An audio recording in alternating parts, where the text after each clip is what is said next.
uyu muntu baramubamba. Ubona se hari icyo uri gukora ngo utazasubiza Yesu Kristo ku musaraba?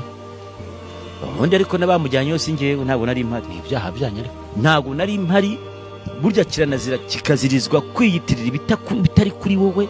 ni ibyaha byanyu kandi nawe uri Ntari impari. Nge ntabwo nari impari. Ubwo rero ibyabaye ntari ntabwo ari nge. ngo ni icyaha cy'inkomyi. Hanyuma we n'ibyaha byawe abona komotseho ibyaha byanyu. ubwo se ibyo uzakora bazabiryoza umwana wawe.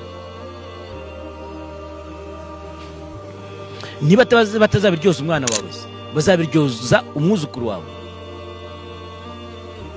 Abo bantu b'abayuda bamwishe bakanamubamba ko ari abayuda, nge nkaba ndi umunyarwanda. Murihena Nose ntabwo wemera iki kintu ni igihu badukinze mu maso.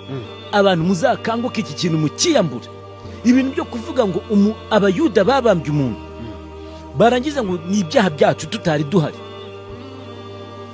Ikindi atarabambiwe mu Rwanda ngo tuvuge bene n'abanyarwanda bamubambye. Vuge ni sogokuru wanjye, sogokurusa cyangwa se abandi nkomoko bakera cyane bari mu bamubambye wenda.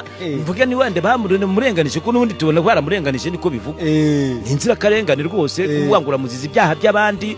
Ibyo rwose kila mutu na muzigo wake, umuntu wese azabazwa ibye. reka iby'imyemerere